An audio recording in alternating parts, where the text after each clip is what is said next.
All right, so today I will be talking about CODAs, otherwise known as Children of Deaf Adults.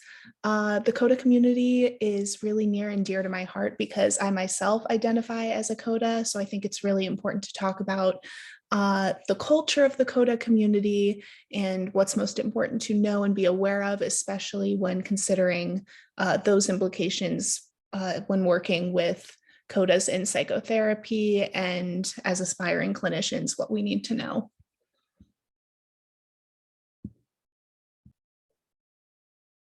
Now, when I refer to children of deaf adults, I'm specifically talking about hearing children of deaf parents. However, the abbreviation HCDP is considered outdated and has been since 1983 when it was replaced by the popular term CODA, which refers to children of deaf adults, children being those who are 18 and older.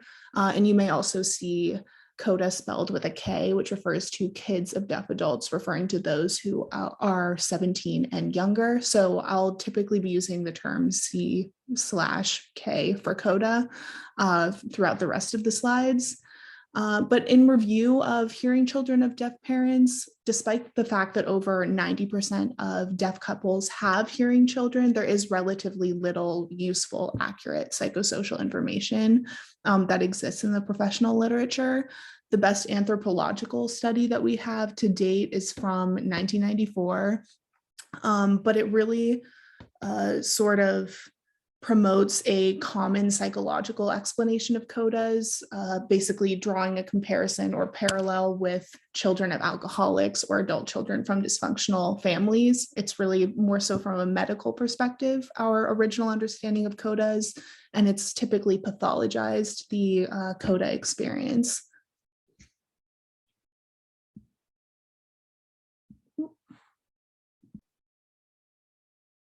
I think it's also important to take a look at how CODAs are generally received by the deaf community. This is a popular but contentious question to consider here. There still currently is no uniform agreement amongst the deaf community about whether CODAs are accepted or not. It can depend on who you're talking to. And it's often been the case that deaf community members do not embrace hearing children as full members unless they perform a service or make some other contributions to the deaf community. So they may be able to look past that inability to identify with the direct experience of being deaf, and instead look into the special linguistic and cultural experiences that they have to offer, which typically CODAs do have, and they may take on interesting roles as well as interpreters or advocates within the family or within the deaf community overall. That really separates them from their peers who have parents who are hearing. So therefore, CODAs can make a good example of so-called exceptions to the rule, where the degree of hearing loss is not necessarily the most important criterion. Now, CODAs are an anomaly for deaf culture because they're sort of positioned at the intersection of hearing English and deaf sign cultures. So these are really unique circumstances. CODAs are born into deaf culture by default, but they take up space as subgroups of both the deaf and hearing worlds. So I think describing them as an ongoing contradiction, or if they have that felt sense of being an ongoing contradiction, I think that's really fitting because CODAs do undergo a sense of exclusion because they don't experience the physical reality of hearing loss and don't identify directly with deafness. However, they are immersed in deafness from the stance of their cultural affiliations and experiences. You know, their parents are members of a distinct cultural and linguistic group, and they themselves have special linguistic and cultural experiences. So it's sort of like they display the knowledge of their parents, skill in the language and social conduct maybe, but still the deaf community culture finds subtle ways to give them an unusual and separate status because they have the ability to hear.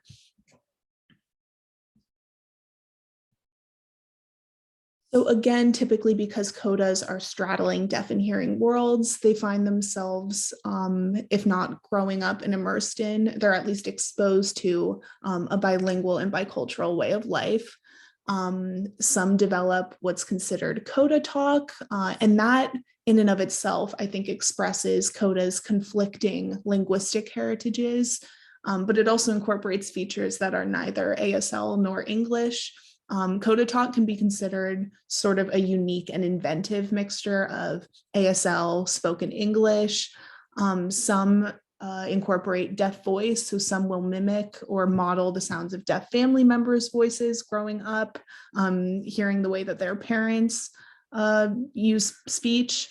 You'll hear word reversals, you'll see misspellings. They may omit, CODAs may omit certain English grammatical elements, and CODA talk can also be voiced and signed. And yeah, typically most deaf people learn about their communities or cultures of choice from peers. However, CODAs typically learn from within the family. So they're born into a deaf community or particular social group, and they're often acculturated to the ways of their parents' particular deaf community and or their social groups. And based on what is modeled within the family and that sort of cultural ecology, that's what the child grows accustomed to. And this can dictate their acquisition of sign language, their communication efficiency in the home, and of course, the level of connection and how relationships are established between parent and child.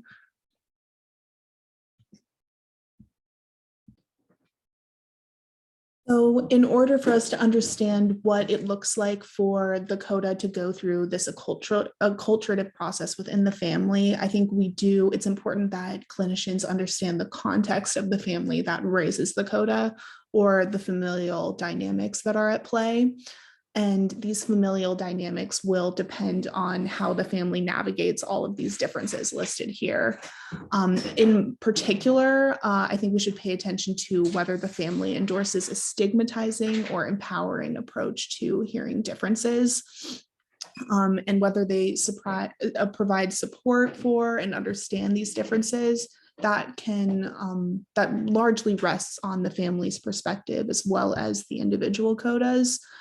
And this has a profound effect on family functioning and the identity formation of the child. Whether or not the deaf parents place expectations upon their hearing children to relay environmental auditory information as well as cultural or social information, whether they embrace their hearing child based on those differences and those expectations, or whether or not they're disappointed, in fact, that their child was born hearing. A lot of that perspective, whether there's support there for the hearing child or not, that can dictate how well the hearing child fits within the deaf family system.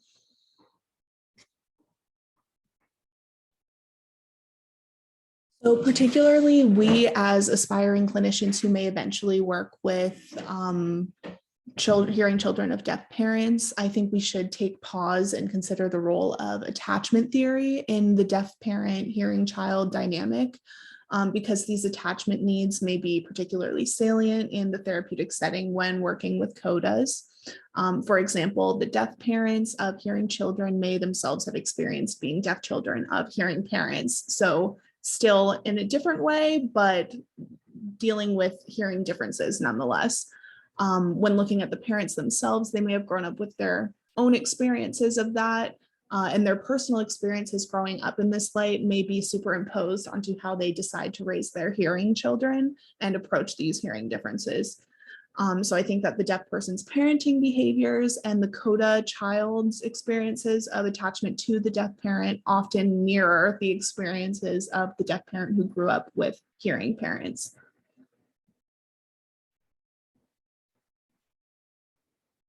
Although without question, deaf parents are more than capable of being incredible parents that can establish secure, healthy relationships with their children, there are situations where differences in hearing ability and different sensory orientations can impact the sense of responsiveness that a hearing child receives from their deaf parent. And it's important to review how this might be experienced differently from deaf parent to hearing child than from hearing parent to hearing child. And it also can occur between hearing parents and their deaf baby just as well as between deaf parents and their hearing baby. And so this is referred to as attunement. And if the deaf parent does not adjust well enough according to these sensory differences, a poor attachment may result. And sometimes this faulty attachment affects the deaf person's parenting as well, especially if that pattern of deprivation is unconscious. So in a CODA's lifetime, there is a fairly early onset on some preverbal and unconscious level of an awareness of sensory difference.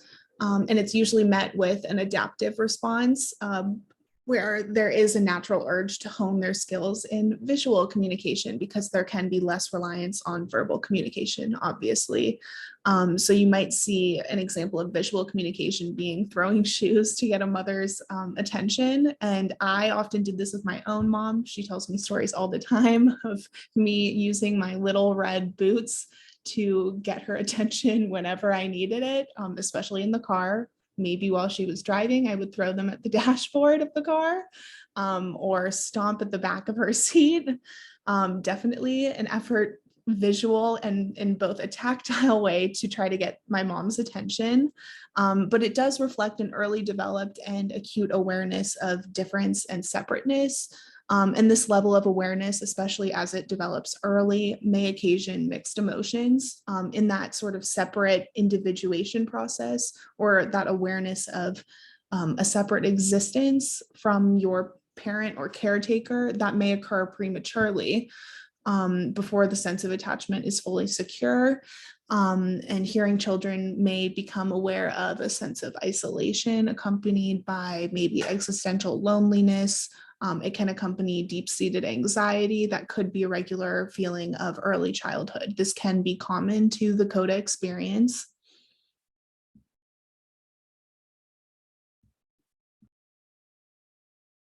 That sense of separateness from the person who's supposed to be taking care of you and may well be doing so, but it's still a sense of isolation that could render the CODA at ease or feeling at unease.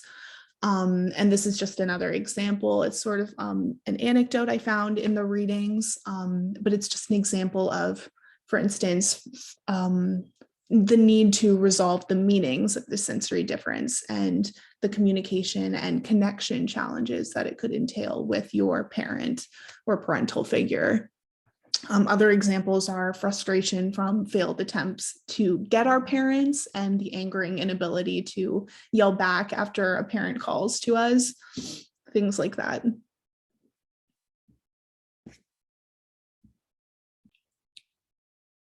CODAs can serve many roles within the deaf community, particularly acting as protectors, advocates, interpreters, and these are intersecting and overlapping roles that are experienced throughout their lives. In addition to what's listed here, they may feel, for instance, a duty to listen for and alert their parents to every sound, including sounds that allude to danger, maybe. And filling the interpreter role, that can be a significant and complicated dynamic in CODA and deaf parent relationships.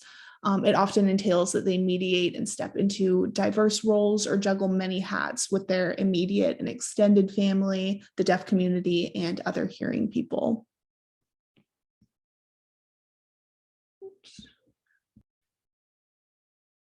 So here you can see that CODAs persistently play a role as mediators, yet this role can interfere with how they gain independence and develop a sense of self or identity that's separate from the role they take in their deaf family's midst. So we will typically see issues with self-esteem and how they develop a sense of self, particularly in adolescence when they're confronted with figuring out their own identity and gaining independence that's separate and apart from who they are when they're with their parents.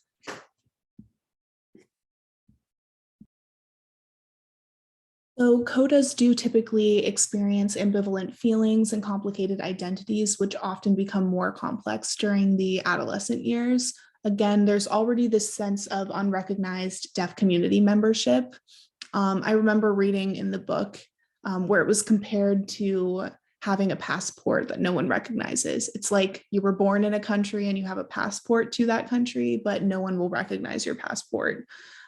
So really here, I think that gets to the grit of an identity dilemma that the CODA experiences. And membership in the deaf community often becomes more problematic in adulthood, or at least how they experience their membership in the deaf community. And this confusion can be especially intense when transitioning from adolescence to adulthood if their deaf community feels more comfortable than the hearing world. For instance, if they suddenly find themselves not working or socializing with deaf people and they must rely on special occasions or chance encounters, therapists should really understand that these mixed feelings are occurring. Um, so this stage of adolescence is an important developmental milestone that therapists should be familiar with when engaging CODAs in therapy, because in adolescence, that forces a confrontation with deaf hearing duality as they try to figure out their own identity. And it's forcing them to figure out for themselves the level of coexistence between these roles or allegiances. So CODAs do face a challenge with parsing out their roots within their deaf parented family while integrating into the hearing world and creating their own identity, especially because they typically have a unique role or identity in their deaf family of origin, and then they have to give up their special role in the family when they move into the hearing world. And this forces them to evaluate who they are and how they exist outside of their role as a protector slash advocate slash interpreter. Were these roles all encompassing to who they are?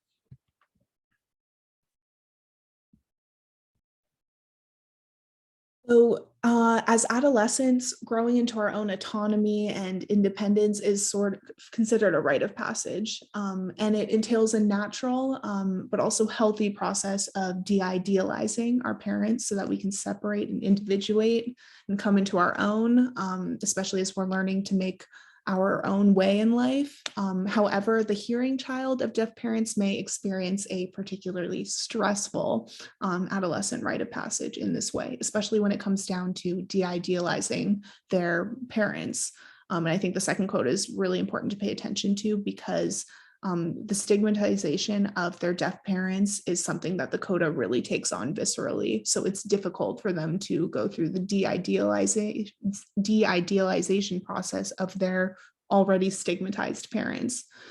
And some may feel stuck or confused, or they may turn away early from their parents. It causes them a lot of stress. But by doing this, they are prematurely foreclosing what's really a necessary period of uncertainty, exploration, and self-development.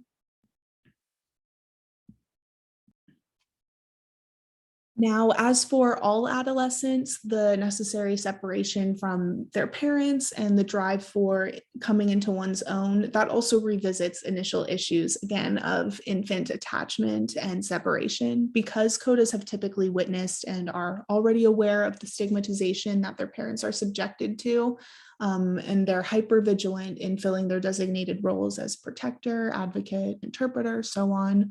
That makes the process of de-idealizing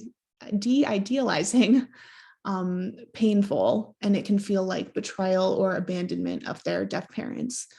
So you can see from some of the anecdotal evidence here that unique attempts have been made by CODAs to attempt to resolve or reconcile the need to de-idealize and gain independence with their simultaneous sense of guilt and responsibility. So they are grieving the role they once played as mediators between deaf and hearing worlds. And I think overall, you can't overemphasize the high stakes involved when a CODA, in a sense, feels like they're giving up their deaf parents.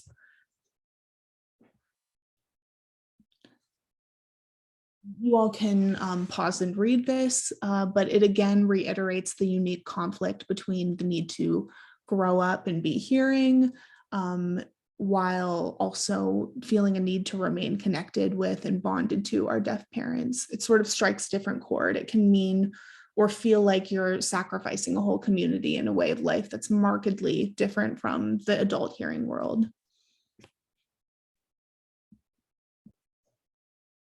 In terms of engaging and treating CODAs in psychotherapy, it's important to correct the naive tendency, I think, on the part of clinicians, which generally assumes that a parent's deafness will be the cause for a child's behavioral and other problems in the family. So that being said, I think intrafamilial dynamics and larger social systems at play are important to consider because they make up the context of a CODA's development and can help therapists to better understand CODAs as client and cultivate really strong therapeutic alliances with them. If therapists can arm themselves with knowledge of that ecology within which a CODA is raised, they will be more competent and better able to reduce or recognize the psychosocial stressors that CODAs commonly deal with. So typically, you will see a difference in family dynamics. Collectivistic parenting is one of them. This may involve non-traditional extended family dynamics. Deaf parents have historically congregated for parenting information, support, and other social activities when they're raising CODAs. And I think it's also important to pay attention to what's called one generation thick acculturation. So we're not only looking at the immediate family or the deaf parent hearing child dynamic, but we're also looking into extended family dynamics, particularly with, as we mentioned before, deaf parents. Those deaf parents may have been raised by hearing parents. And the majority of CODA's hearing grandparents have little to no knowledge of or fluency in sign language. So deaf adults or the parents typically have limited, uneasy, and frustrating interactions with their hearing parents or the CODA's grandparents. And this is where CODAs will typically come in as useful and convenient resources for allaying communication frustrations by offering their interpretive skills, and facilitating communication across language and even cultural differences. So again, they may be expected, or the CODA is expected to step in and sort of wear many hats. And this is sort of the space that they exist in for their first 15 to 20 years of life. But again, important that a therapist know this or figure out what the dynamic is for their particular client.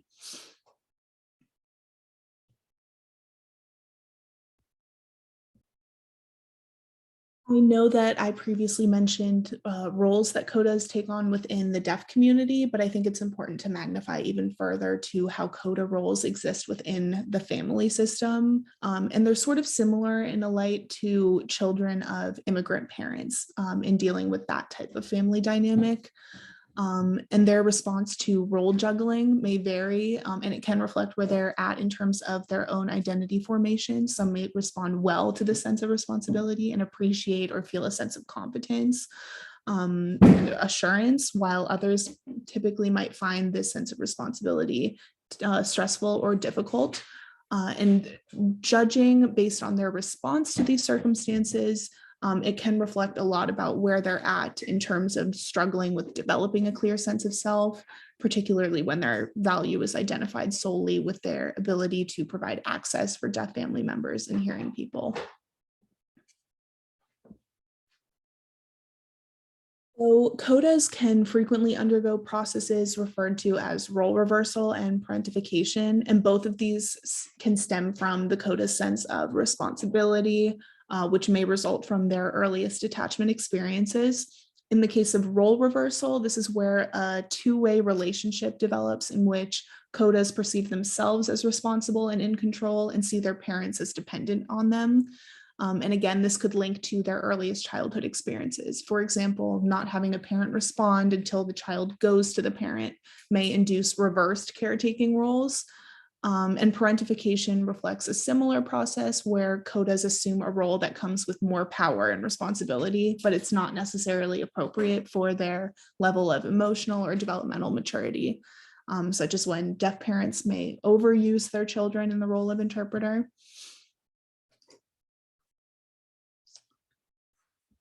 Let me move my camera. So yes, the child's age as well as the amount and types of interpreting also affect the child's feelings. So again, it's really important to consider the role that the child takes within the deaf parented family. And especially because the interpreting role encompasses so much more for CODAs than it does for the typical hired professional, because there is the familial, intimate, more knowing dynamic that a child plays when interpreting for their parents.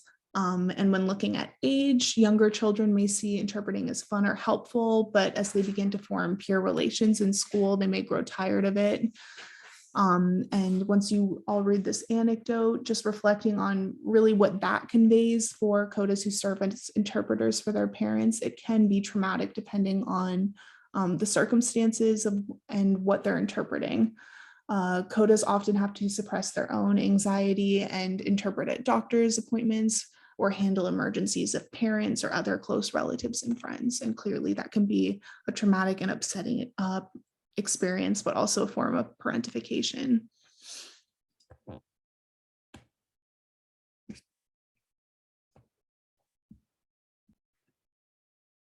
Of course, an absolute or universal prohibition against any interpreting is unrealistic.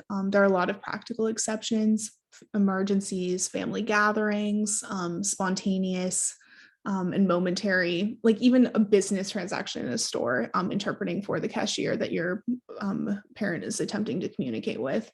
And that occasional help and offering that for your parent can be a healthy experience that promotes a sense of a competence and adaptability in the child.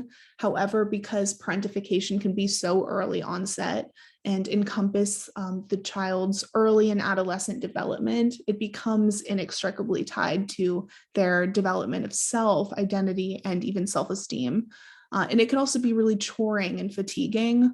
Children often become most tired of interpreting when they're the only one of several siblings asked to interpret. Or even imagine if you have no choice because you have no siblings and you are an only child. But most typically, in a family of several children, the oldest child will become the interpreter in the family.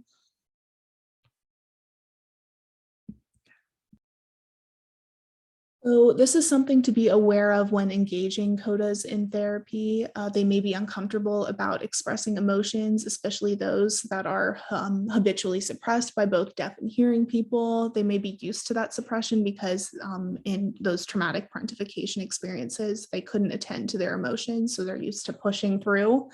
Especially in light of those traumatic parentification experiences that they may have undergone, a CODA may have developed coping skills that they turn to as a result, such as suppressing their anxiety and other emotions.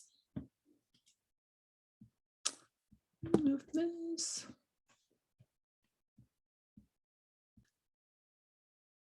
I will just let you all pause and read this slide, but I think it really resonates with what I've been talking about already and is important to sit and think on.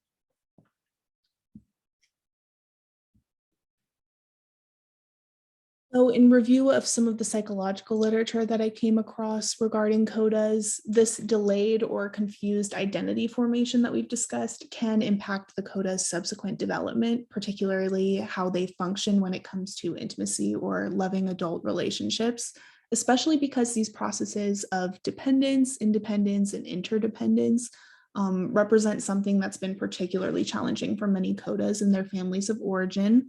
And as a result, the ways that CODAs learn to handle the difference and the resulting sense of separateness, closeness, autonomy, and dependency throughout their growing up years with their parents, that can transfer and imprint their individual characters and go so far as to affect their adult intimate relationships with others. So I thought that was something interesting and important for clinicians to consider in their dynamic with how they notice CODAs handle relationships with a therapist as well as with other adults in their lives.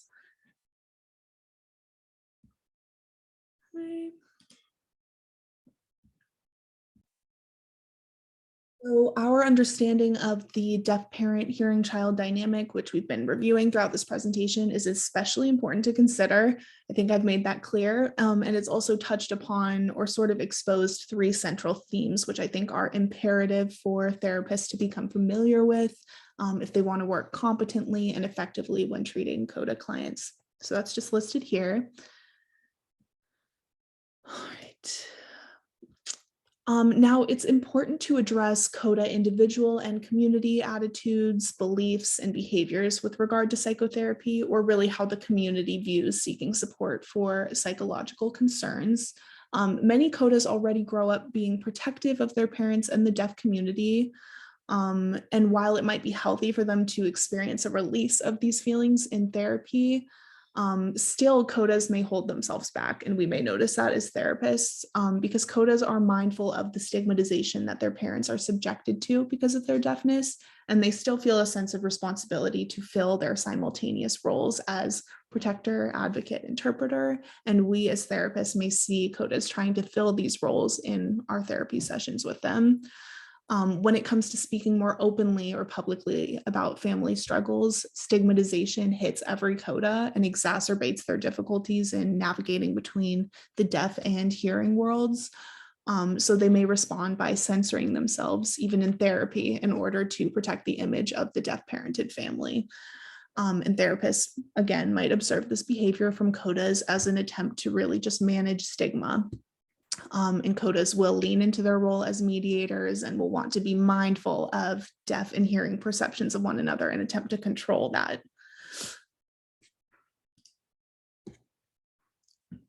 On that note of CODAs managing stigma, the research thus far has supported clear differences in family dynamics and typical parenting for deaf parents compared to hearing families. So that being said, CODAs may still have reservations about sharing or disclosing typical patterns in their family because they're wary of how they may be looked upon or stigmatized by the hearing perspective. This is sort of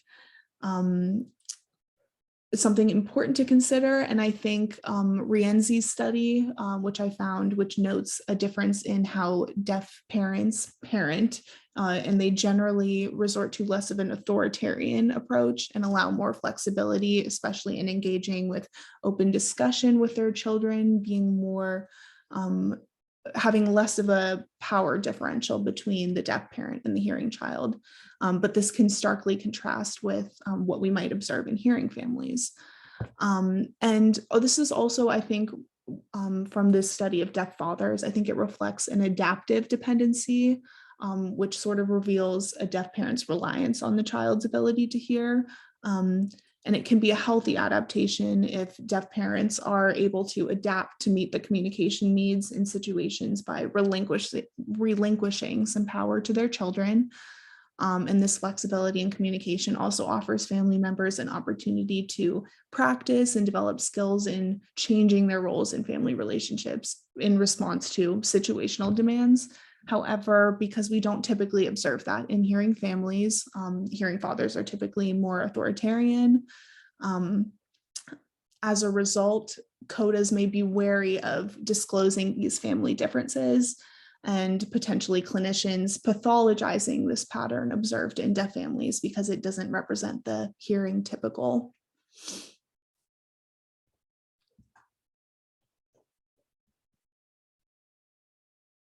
So when values or understandings of the deaf and hearing worlds are very different, the CODA will lean in again into their mediating role, especially in therapy, and feel the need to manage the stigmatization and occasional pathologizing of typical behavior patterns of some deaf people. The state of uninformed hearing culture bias is a loud and proud but misinformed knowledge base, and it definitely neglects to account for the role of cultural and social identities. Typically, a common assertion reflects a traditional emphasis on the voice for bonding. But I think a piece of necessary knowledge that we need to add here is that the deaf parent's sensitivity to other modalities, most notably touch and sight, that is plenty and more so, that is plenty and more than capable of being a substitute for hearing, and it can create sufficient responsiveness or attunement between the parent and child and enable a healthy, secure attachment. And as you all can imagine, these oddest attitudes of the larger hearing, non-signing population might contribute to a CODA's resistance to or discouragement from seeking therapy. And this points to the critical impact of a clinician's level of knowledge and awareness of deaf and hearing worlds and how that can ultimately impact treatment and treatment effectiveness. It's important that we as clinicians make ourselves well aware.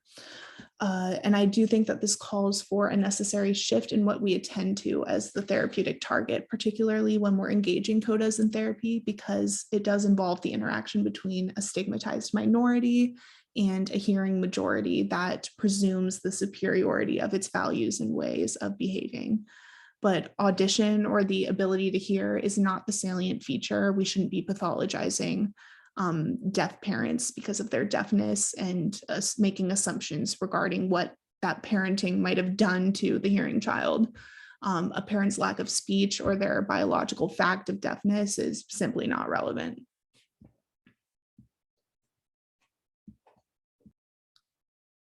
So what particular skills, funds of knowledge, or continuing education opportunities are therapists encouraged to build and pursue when working with CODAs? According to the literature I reviewed, which was written by signing and non-signing clinicians, all of whom have worked with CODAs, they all reported the importance of gathering an especially detailed social history of the deaf parents themselves in the initial family interview.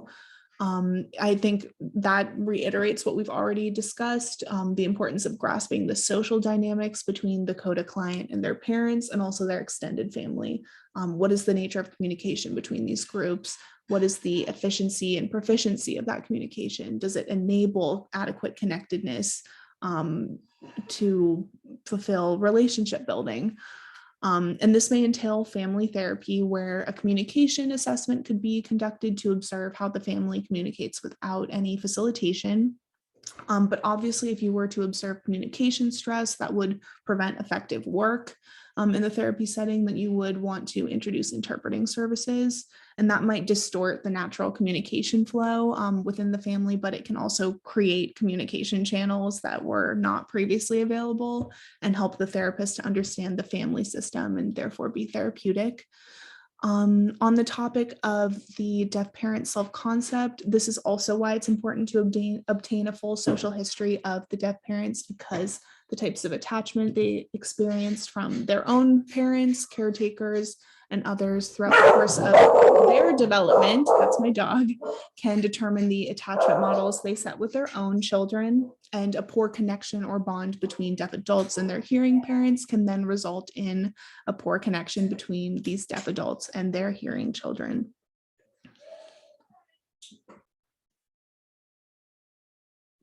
So these are just more generalizations to keep in mind and consider.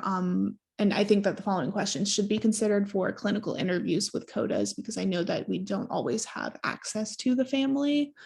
But I think that being mindful of how important these factors or variables are in considering the CODA's presentation in therapy and what could help them psychologically, all of these answers are important to have. Okay.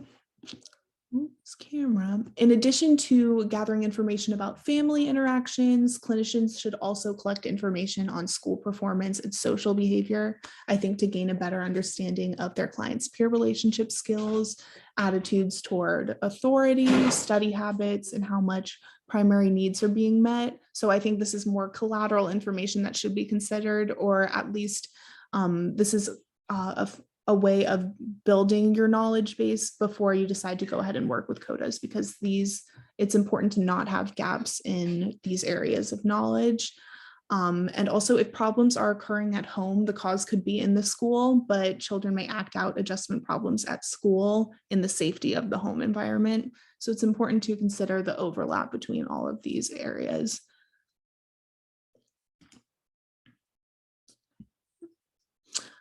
I think it's also important to review what CODAs might look for in their ideal therapist. For instance, is there agreement or a belief about whether it's appropriate to see non-signing therapists without deaf cultural competency, or would they prefer a signing therapist? Unfortunately, there isn't a literature base available to us that would reveal what those numbers look like, or if there's a particular trend, but the hearing status of the chosen therapist can reveal important information about where the CODA is in terms of dealing with issues of mediation and identity. They might be driven to choose a therapist who is deaf or a CODA because they want to sort of nest in the familiarity of the deaf community, while they might choose a hearing therapist with no connection to or knowledge regarding deaf people if they instead want to venture into that sense of separateness or individuation from their deaf family or their deaf community.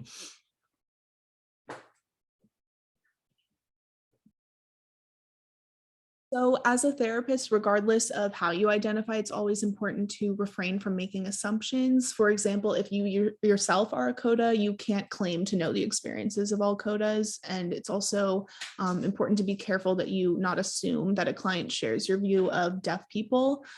And there can also be instances of transference and countertransference, for instance, from that sense of competition about the role or status that the client or therapist has experienced in their family, their respective family system. Conversely, if a deaf therapist is chosen, I think it's important to keep in mind or not hold the expectation that all CODAs know sign language. And that's okay. Interpreters can always be used, but it would be important to explore why this is the case, that the CODA does not know, know ASL, and what the state of communication is in the home. And again, transference and countertransference can come up. This can stem from the child's feelings about having a deaf therapist, which may very well mimic the familiar dynamic with their deaf parent, and that can raise emotions and unexpected reactions. And even the therapist's own feelings about his or her parents and their children, that can significantly affect the treatment.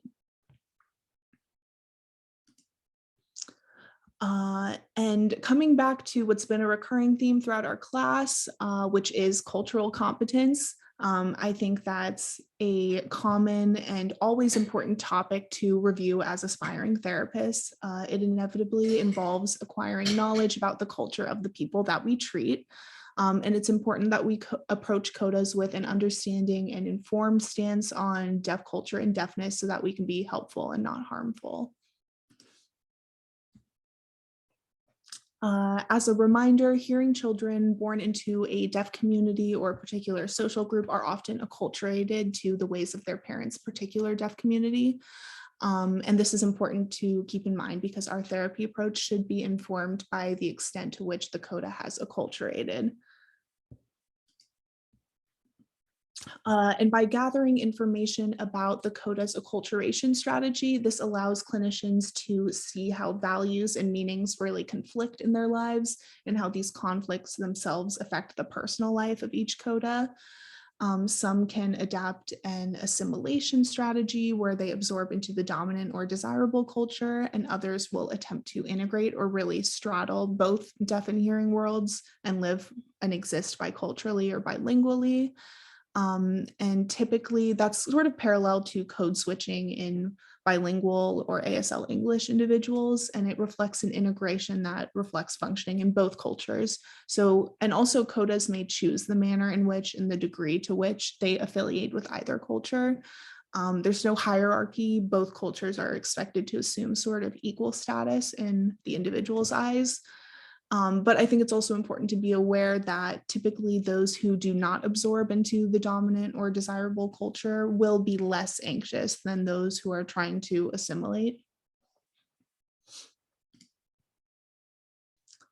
I do think that therapists working with CODAs do need to explore the degree to which their clients have incorporated both their deaf family or community of origin and the hearing world. And this should be with the ultimate goal of encouraging clients to work toward seeing both ways as equal while also allowing just personal preferences to emerge.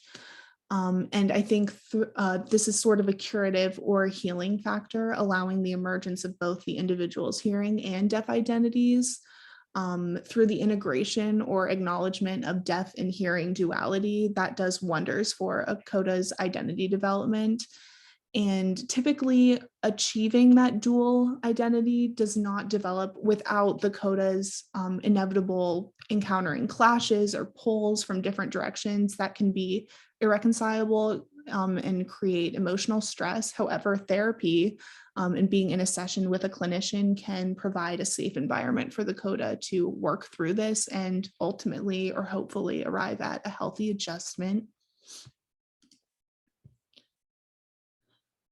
CODAs typically have not had a place to go to process their unique experiences. I think there is quite a need for a guided CODA support group program or curriculum, especially a program curriculum that focuses on CODAs age 13 to 18, really hitting that pivotal stage of adolescence. and experimenting with identity and discovering identity. The literature that I reviewed has demonstrated not only a need from it, but also self-reported benefits that can be gained from this kind of service provision, such as a sense of cultural unity and inclusion. So I think there is a lot of need for CODA-oriented therapeutic services or psychological services.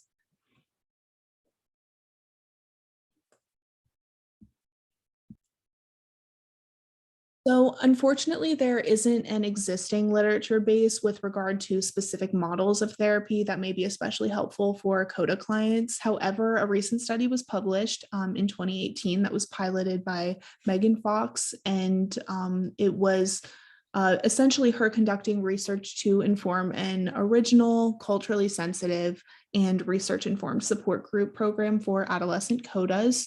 And this is in the hopes that it would significantly contribute to the specialized field of clinical work with deaf and hard of hearing people and their families.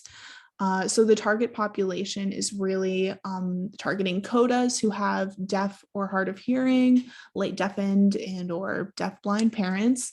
And it's rooted in a theoretical foundation based on more research that documents how adolescent CODAs may struggle with their identity, parent relationships, independence, and other typical adolescent developmental experiences and other needs.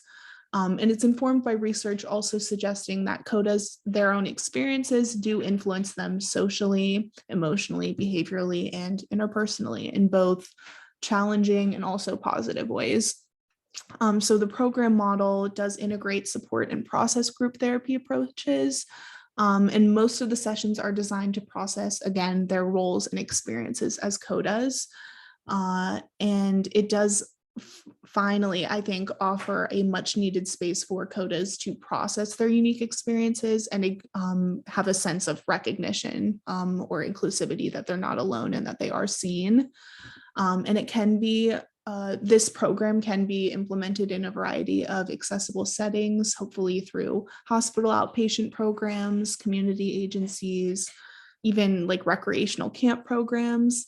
I know that the creator's intention was for the program to be run through, or at least in conjunction with, an agency that provides services to deaf and hard of hearing people and their families. So I thought that A Place to Belong was important to review here because it offers good workable ideas for offering therapeutic support to CODAs. And it also helps CODAs find a place on the hearing deaf continuum that allows for overlap and acknowledgement of their sort of like twofold identity, including all of the in-between parts. And hopefully they can reach more identity resolution by working through the cognitive dissonance that they may be experiencing as a result of the inconsistent thoughts, beliefs, or attitudes that they're exposed to in both deaf and hearing environments. And I think that by having CODAs come together and process together in a group setting, it can also provide a direct experience of inclusion and unity, which is also key. It's an opportunity to celebrate how deaf culture enhances CODA's lives. It can highlight their cultural uniqueness, and it also takes care not to pathologize that culture.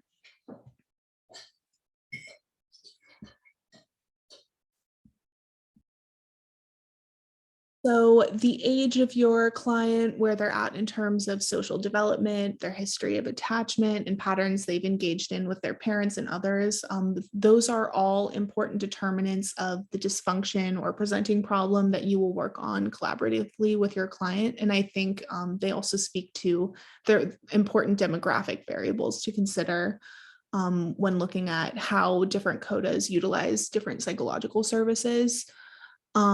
Young children, adolescents, and adults will likely require different things from psychological services.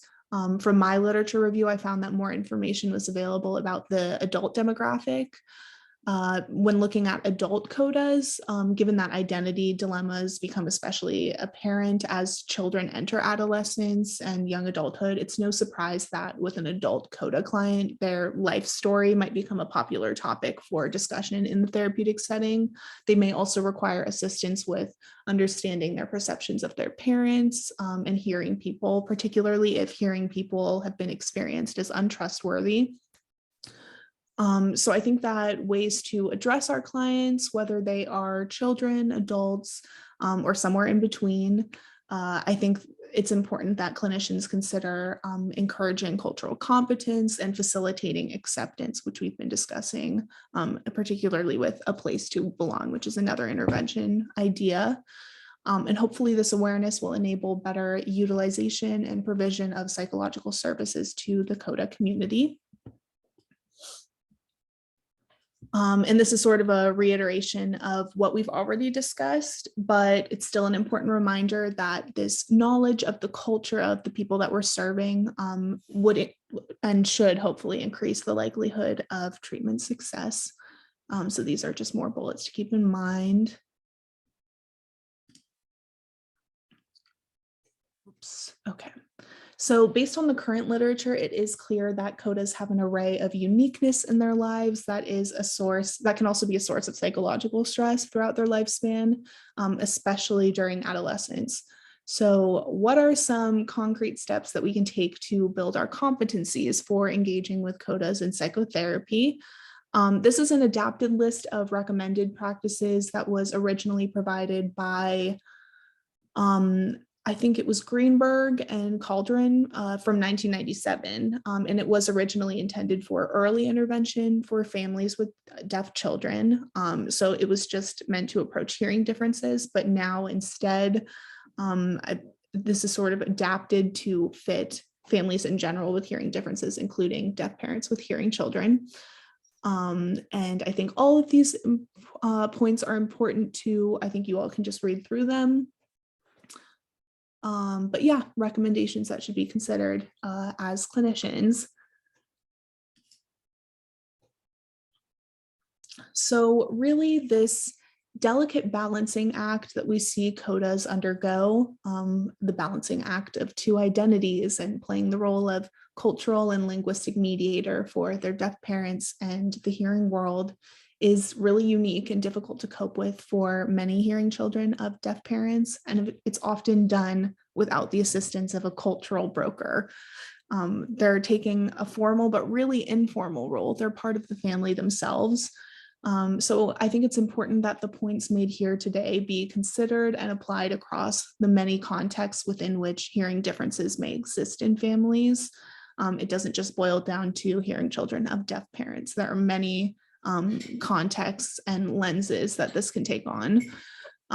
So I think that this point about blended families is also important to take into consideration because it emphasizes the diverse variables that impact diverse families and thus should impact the approach we deem most appropriate when working with diverse clients. So diversity is the word here, which I know we've reviewed strongly throughout this presentation and throughout our class.